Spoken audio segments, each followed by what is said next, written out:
Welcome to my channel Arun twist. आज के इस वीडियो में सूफीज्म पर जो मैं वीडियो डालता हूँ उसी को कंटिन्यू करते हुए आज उसके इवैल्यूएशन पर, मूल्यांकन पर हम बात करेंगे। सूफीज्म का कि मूल्यांकन हम इस वीडियो में करेंगे। सूफीज्म, जिसको हिंदी में सूफीवाद कहते हैं, ऐसे तो 11वीं शताब्दी से ही भारत में प्रवेश करने लगा, लेकिन 13वीं शताब्दी से लेकर 19वीं शताब्दी तक उसका स्पष्ट प्रभाव नजर आया। तो ये जो पीरियड है, इतने बड़े पीरियड में, इतने बड़े अंतराल में उसका भारत के सामाजिक या धार्मिक जीवन पर क्या क्या प्रभाव पड़ा, उसकी बात हम करेंगे। उसका मूल्यांकन करेंगे कि वो किन किन क्षेत्रों को प्रभावित किया। सूफीवाद का भारतीय संस्कृति या धर्म या आध्यात्म पर जो प्रभाव है, इस पर इतिहासकारों में मतभेद है। ताराचंद और ईश्वरकुशान का तो मानना है कि रामानंद ने जो भक्ति परंपरा की शुरुआत की, उस पर सूफीवाद का ही प्रभाव था।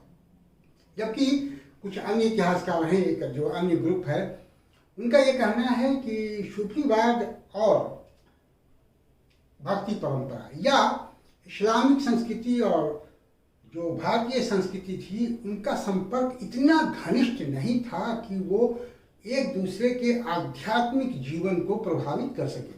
तो इस तरह से दो प्रकार के विचार मिलते हैं। लेकिन अगर हम कुछ बातों को देखें जो भक्ति आंदोलन में भी और सूफी आंदोलन में भी एक कॉमन लगती है, जैसे गुरु परंपरा की बात दोनों में ही की गई है।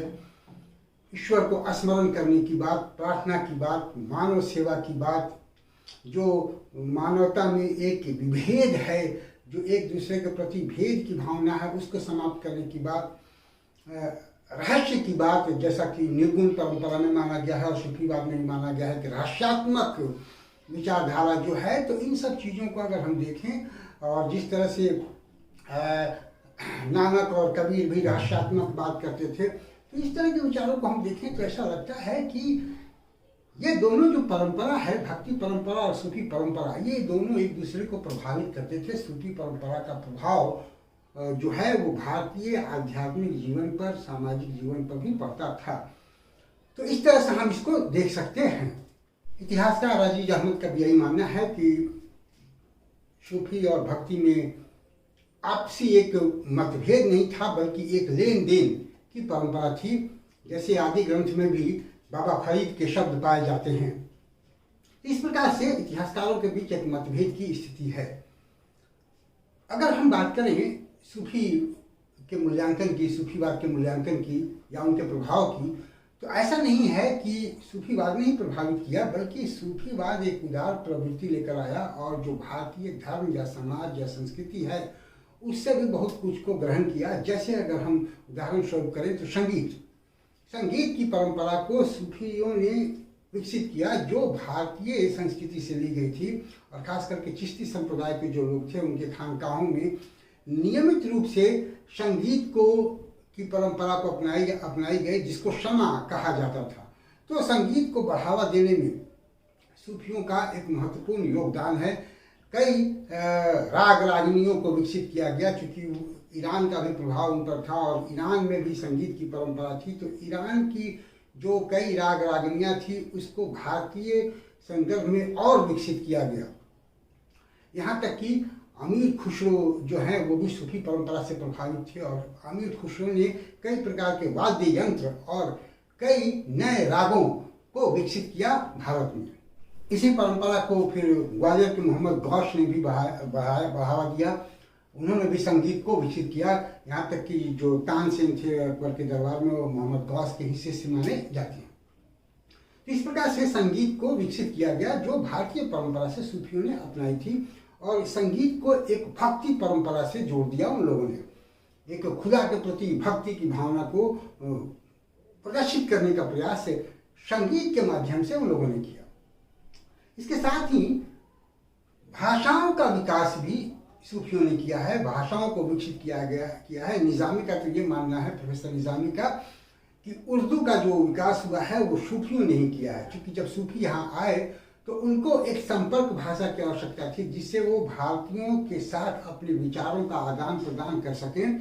तो इस संपर्क भाषा को विकसित करने के लिए ही एक उर्दू भाषा विकसित हुई, जिसमें अरबी और फारसी के साथ साथ भारतीय जो भाषाएं थी, भारतीय जो बोलियां थी, उनके शब्दों को सम्मिलित किया गया, उनको भी मिला लिया गया और इस प्रकार से उर्दू का विकास हुआ।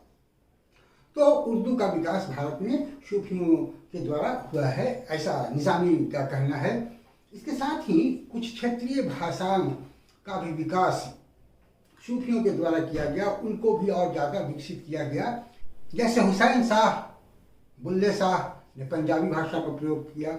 इसके अलावा शेख अहमद खट्ट, ये दूसरे एक महान संत थे जिन्होंने गुजराती भाषा का प्रयोग किया। फिर जायसी, मंझन, ये सब कुतुबन, ये जो सूफी संत थे, इन्होंने अवधी भाषा का प्रयोग किया।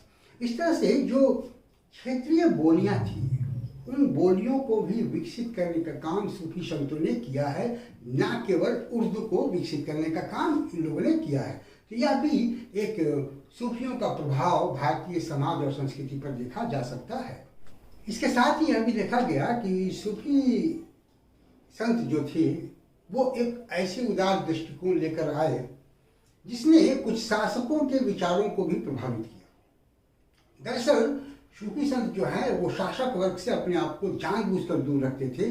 उनका ये मानना था कि अगर हमारा संपर्क शासक वर्ग से रहेगा तो हम भी उनके अत्याचार में साझेदारी कर लेंगे, हम भी उसके साझेदार हो जाएंगे। तो उनका विचार जो है वो दलितों, शोषितों के पक्ष में था और उनका समर्थन देते थे। और मानव में जो भेद है, या धर्म के आधार पर हो, या क्षेत्र के आधार पर हो, या जाति के आधार पर हो, इस भेदभाव को समाप्त करके निम्न वर्ग के साथ उनका एक जुड़ाव था, उनका एक लगाव था। और उनका ये जो दृष्टिकोण है, भारतीय समाज में एक उदार विचारधारा, एक उदार दृष्टिकोण लेकर आया, जिसमें किसी प्रकार का भेदभाव नहीं था। माना यह जाता है कि अकबर ने जो एक सहिष्णुता या सुलह कुल की नीति अपनाई, उसके पीछे भी सूफी संतों के जो ये विचार हैं, जो उदारवादी विचार हैं, या एक हारमोनियस विचार है, एक सामंजस्यपूर्ण विचार है, इसका एक महत्वपूर्ण योगदान माना जाता है। तो ये भी सूफी संतों की देन है कि उन्होंने एक उदार दृष्टिकोण को समाज में रखा। एक विभेदकारी जो परंपरा थी या जो दृष्टिकोण थी, उसको इन लोगों ने डिस्कार्ड किया है। मुस्लिम समाज के प्रति भी सूफियों की देन उल्लेखनीय मानी जाती है। कुछ विचारकों का ये मानना है कि भारत में जो इस्लाम का प्रचार हुआ, उसमें सूफियों का महत्वपूर्ण योगदान है। उन्होंने एक उदाहरण प्रस्तुत किया भारतीय समाज के सामने कि जो इस्लाम है वो सिर्फ हिंसा और कट्टरपंथी विचारों पर आधारित नहीं है, बल्कि इस्लाम में भी सहिष्णुता की भावना है, एक उदारता की भावना है, एक राष्ट्रवादी दृष्टिकोण है। तो एक अलग दृष्टिकोण इस्लाम का इन लोगों ने भारतीय समाज के समक्ष प्रस्तुत किया, और जिससे इस्लाम का विकास या प्रभाव भारत में हुआ। निज़ामी का ये मानना है, प्रोफेसर निज़ामी का, कि जो बहमनी साम्राज्य था उसका जो नैतिक मूल्य है, बहमनी साम्राज्य की स्थापना का या उसके शासकों का जो नैतिक मूल्य है, उसका आधार सूफीवाद बना है। इसके अलावा उत्तर भारत के बारे में भी प्रोफेसर निज़ामी का मानना है कि एक सहिष्णुतापूर्ण वातावरण, एक उदार दृष्टिकोण को विकसित किया, जिससे इस्लाम का ज़्यादा से ज़्यादा प्रचार प्रसार हो सका। यहाँ तक कि जो बाद में मुस्लिम शासक वर्ग हैं, जो जिनका जीवन अत्याचारी प्रवृत्ति का हो गया था, विलासितापूर्ण हो गया था, और उनका एक तरह से नैतिक पतन हो रहा था, ऐसी परिस्थिति में जो दरिद्रता है और जो गरीबी है, उसको नैतिक मूल्य प्रदान करने का काम सूफियों ने किया, खुद को शासक वर्ग से दूर रखकर, या इस तरह के शासक वर्ग की जो प्रवृत्तियां थी उसका विरोध करके। इसके साथ ही मुस्लिम शासन के समय ये देखा गया कि नगरीकरण का विकास होता है, ऑर्गेनाइजेशन विकसित होता है, और नगरों की जो कुछ बुराइयां हैं, जैसे दास प्रथा, वेश्यावृत्ति, नशाखोरी, मुनाफाखोरी, तो इन सारी बुराइयों का विरोध सूफी संत करते हैं और समाज में एक परिवर्तन लाने का प्रयास करते हैं, एक अच्छे समाज के निर्माण का प्रयास करते हैं, ऐसा हम कह सकते हैं। सूफियों ने मनुष्य की जो एक भौतिक कमजोरी है उसका विरोध किया या उसके खिलाफ एक शिक्षा प्रदान की, और जो सांसारिक एक लगाव है, सांसारिक भौतिकता से जो एक लगाव है उसकी निंदा की। तो इस प्रकार हम कह सकते हैं कि सामाजिक, आध्यात्मिक और धार्मिक जीवन में सूफियों का एक महत्वपूर्ण योगदान है, एक महत्वपूर्ण प्रभाव है भारतीय समाज पर। इस बात से हम इनकार नहीं कर सकते हैं कि एक अच्छे वातावरण की शुरुआत, एक उदारतापूर्ण वातावरण की शुरुआत उन्होंने की, और यह उदारतापूर्ण वातावरण जो है उसने ही इस्लाम को भारत में ज़्यादा विकसित किया, ना कि कट्टरता और हिंसा पर आधारित जो इस्लाम का प्रचार प्रसार होता था उसने इस्लाम का यहाँ प्रचार किया। तो सूफी बात पर इतना ही, आज के वीडियो में बस इतना ही। उम्मीद है कि आपको मेरा वीडियो पसंद आएगा। इसमें जो विचार हैं वो आपके लिए फायदेमंद होंगे किसी भी एग्जाम्पल पॉइंट ऑफ व्यू से। मेरे अन्य जो वीडियो हैं डिस्क्रिप्शन में उनका लिंक दिया हुआ है, आप उसको भी देख सकते हैं, उससे भी आपको फायदा होगा।